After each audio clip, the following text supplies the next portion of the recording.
So what I love about that type of music is simply calling out a name for God. And as we do that, I was taught in ministerial school that as you call out the name to God, you create a connection. Do you remember when we were kids and mom would come out, maybe it was mom, maybe it was somebody else, would come out and yell your name? And you knew that had better make a connection. If she was coming out as, the street lights are going on and it's getting dark, that connection had better be made or guess who's in trouble. I used to, it's always been fascinating to me that people argue about the correct name for God. I'm like, I've been Reverend Kathleen, I've been Kathleen, I've been Mrs. Donnelly, I was Kathy, don't call me that anymore. I was Leanie Bean, don't ever call me that. And yet every time somebody called my name by any of those, I knew who they were talking to. If I got Kathleen Ann, you can bet your bippy I knew who they were talking to. And I would respond. For each of us, there is a name of God, a name for God that might fit better. I don't care if you call God Leanie Bean. It's not going to affect me. And one of the things I've learned is that every so often it's important for me, personally, to play with changing the name of the divine so that I don't start thinking I know the real name or I know the correct name. Have you ever met somebody who was absolutely sure you were using God's wrong name? That's Mr. God to you. How about Mrs. God? Or Ms.? I don't know. That had nothing to do with my talk. Today we are back with a book called This Thing Called You. And our focus is on letting go of the false self. See, some people might have called you by names that didn't belong to you. Broken, sinful, bad, and other words that I won't say while I'm being recorded. I learned this week that in Exodus,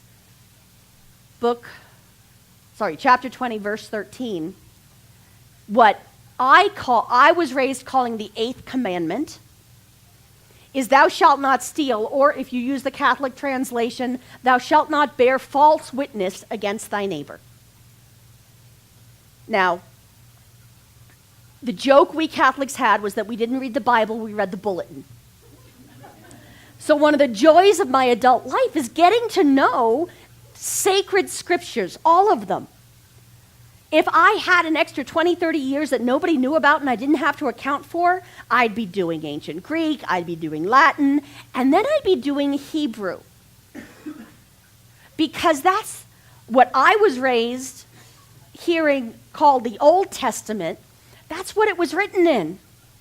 And so if you are lucky enough to have a friend who's a rabbi, I do, I'm so excited, they'll tell you what it actually says. And so in the 8th mitzvah, which is another word for commandment, it says, thou shalt not steal. But the verb is ganav, and I know I'm mispronouncing that because the only way I remember it is that it sounds like ganache, and that's chocolate. So I don't need ancient Hebrew, I need a bakery, and I'll be enlightened. Yeast takes on a whole new meaning. In the 8th mitzvah, thou shalt not steal, the word for steal actually translates as kidnapping. Thou shalt not kidnap another human being and sell them into slavery. Sorry, everybody who ever used the Bible to support racism and slavery. Oops. Isn't it important to make sure that we're using the correct translation? Not the convenient one, perhaps the accurate one. And so as I sat with that particular truth, it can also mean I didn't write down the other meanings. It does actually mean also don't steal stuff, but also don't steal intellectual property. So believe it or not, there was a rule about intellectual property in what I was raised calling the Old Testament and what the rabbi called a Decalogue. So if you go into a store and very carefully look at what the proprietor has made and then walk right back, take all their time and then walk right back out without buying anything and then go make it yourself, there's actually a commandment against that.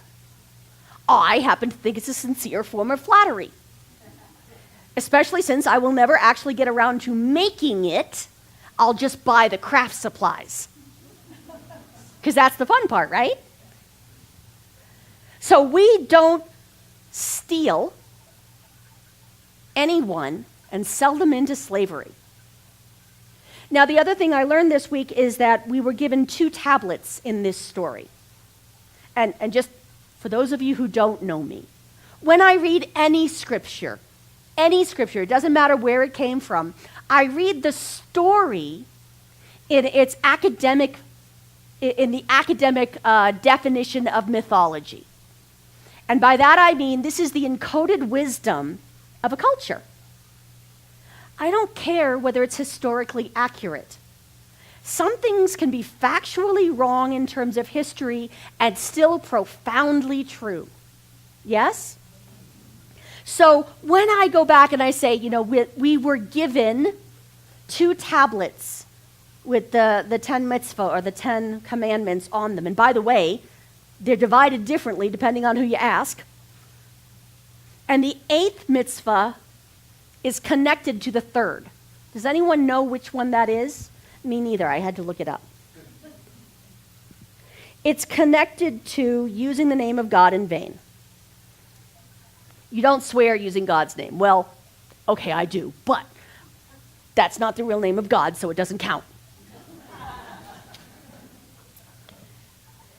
When you sell any part of yourself into slavery under a false name or some false part of you, you sell yourself into slavery to a wrong idea, you are also taking the name of God in vain because you have just denigrated that which is holy, your soul.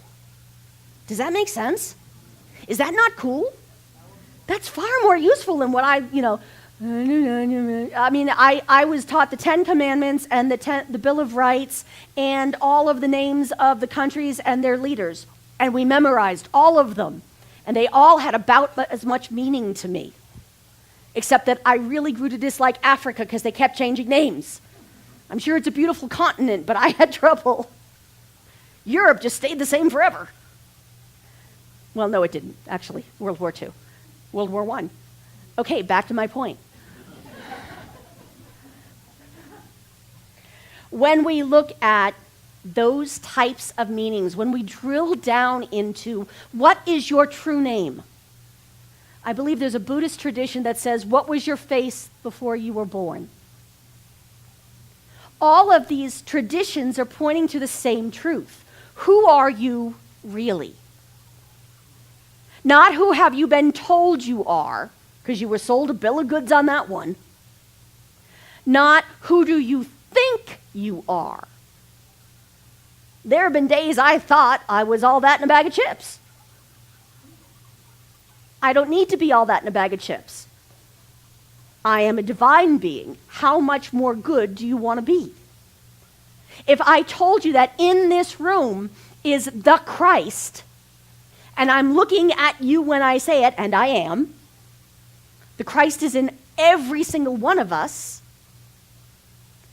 If I say that, does that change the way you will be on your way home today from church? The center. Names have power. Names describe our nature. Thou art that. Jesus, the master teacher, said, everything I have done you will do and more. Know ye not that ye are gods and sons and daughters of the Most High? That's just within the Judeo-Christian tradition. It's said over and over again in other traditions. And so as I was reading Dr. Ernest Holmes, who is the founder of our philosophy, as I was reading his book this week called This Thing Called You, I stumbled across his understanding of The story of the loaves and the fishes. Does anyone know that one? It's the one you invoke when you have extra guests show up. Little background on that. Both of my uncles are Catholic priests within the Boston Diocese. And so a great big deal was to be asked to Father Kelly's, and it is Father Kelly's house down on Cape Cod. Or, if you're a native, Father Kelly's house on Cape. And so we would do dinner for people. And we would do happy hours, which I swear to God I thought was a solemn high Catholic rite. That and solemn high nap time. I was kind of gullible, wasn't I? Whatever. And we would invoke the loaves and the fishes because sometimes the uncles would forget to say who was coming down. Or somebody who said they couldn't make it showed up with their tour bus. No, I'm not kidding. Huge. And then we would look at our little cheese and crackers and we'd do a loaves and fishes thing. What else do we have in the freezer? And it always worked. You know that? It always worked. We never ran out of food. In John, which is always the most mystical of the Gospels, the way we teach it, it talks about the loaves and the fishes in this way. Son of a motherless goat, I didn't write it down. Basically, it comes down to, I was having fun this week talking to the rabbi and learning. The story basically goes that they were out in the middle of nowhere, and Jesus, the master teacher, had been followed out, and he'd been teaching all day. And in the book of Matthew, it says the apostles told Jesus, you need to stop talking now. Even he went on a little long sometimes. And we need to send these people into town so they can go buy themselves some food. Jesus actually in the book of John doesn't say anything about that. He says, so what will we feed them? And of course, he's just messing with them. He knows what they're going to do. But the apostles look around and say, guys, we don't have anything. And there's this little boy that I picture jumping up and down on the edge of the crowd going, I have something. And he has, I think it's 5 loaves and a couple of dried fish. There are 5,000 people waiting to be fed. Literally 5,000 is what the number was quoted as. You know, we had a point where in the Children's Association of Awesomeness, which is what we now call our youth and family ministry because they said that that's what their name was, a couple of the kids so loved the teachers that they wanted to pay them. And this was back when it was a volunteer position. And so you had these twins that were about this big come in and give their pennies to Denise and Michael Powell. Now, first of all, if you've ever seen a great big guy just melt, that was the moment. They were pennies. What they were giving was not much. I mean, you can't even buy bubble gum for that anymore. Sad but true. But for them, they were giving of something that they had out of love. And so I picture this little boy with his 5 loaves and 2 fishes giving with that same energy. Oh, I have something I can tell Mr. Nice Man over here who's been so nice all day, and I can give it to him, and I've done something good. Our kids sometimes do little gifts for the congregation. They'll come through and put a sticker on you saying, I am special. And you know you want that sticker. You know you want it. So do I. It's fun. The little boy gave what he had. The apostles said, we don't have enough. But the master teacher said, thank you, God. Let's share. And according to Ernest Holmes, the way he tells the story, Jesus and the little boy had faith, the childlike consciousness which had not been caught in the prison walls of experience. The little boy and the man who had grown to full spiritual stature. Nothing has happened to reality since that little boy brought the loaves and the fishes to Jesus.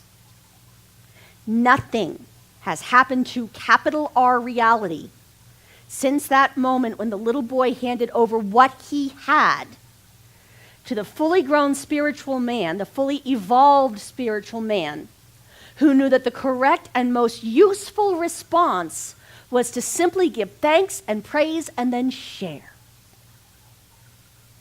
When we have sold ourselves into the slavery of thinking our personal experience is the only possible experience there can be, then we become slaves to the past. We become imprisoned by the past. Now, it doesn't matter whether you're holding that truth for yourself or someone else. If I am holding that this has been my experience and therefore you and you and you can't possibly go beyond what my experience says is possible, then I'm trying to hold you prisoner too. And that's against the 8th commandment and the 3rd commandment. I'm in big trouble now. Sister Veronica's going to find me. Good luck with that.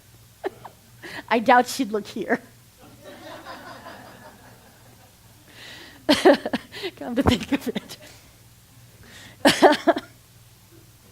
Here's the thing. When we tell this story, we are the little boy who gives out of love. We are the apostles who have been taught to be realistic. I mean, come on now. If you have 5,000 people show up on your doorstep for happy hour, and you have a little bit of bread and some, it's not even enough to like toast and turn into, what's that stuff when you put the tomatoes on top? Bruschetta, thank you. I made somebody else say it because I always get corrected when I mispronounce it. I mean, come on now. We have been taught, and it's important that we live somewhat within this reality, especially if we're driving, especially if we're doing our bills, yes? And yet, being willing to be the Christ in that situation and say, this is who I really am. As a Christ figure, as the Buddha nature within me rises up, as I call out Sri Ram and connect with the divine, whether I point to it out there or I look within here, as I do that, I become the Christ that can take whatever small thing has been given to me in joy, and I can feed the multitudes with it. We don't have to be in that prison of the false self. And in my meditation this morning, I was thinking about what happens when I hold somebody else in that prison. I refuse to forgive them for what they did, and I see them as their false self, that bad person who somehow managed to hurt the eternal Tao within me. And I remember being told it doesn't matter if you're the convict or the prison guard, you're both in prison, and you're both tied to it. So if you are holding somebody else as their false self, if you are absolutely looking at anyone, and yes, I am talking about political figures too, all of them, no matter which ones you like, all of them are the Christ. And so long as we are in agreement that their false self is powerful, we keep recreating the self we say we don't want to know. We do that to ourselves. We do it to the people around us. There's a whole joke industry around mother-in-laws and blondes. I used to be blonde, so, you know. There's a whole series of jokes around that. And yet it's holding somebody to a self that is not them.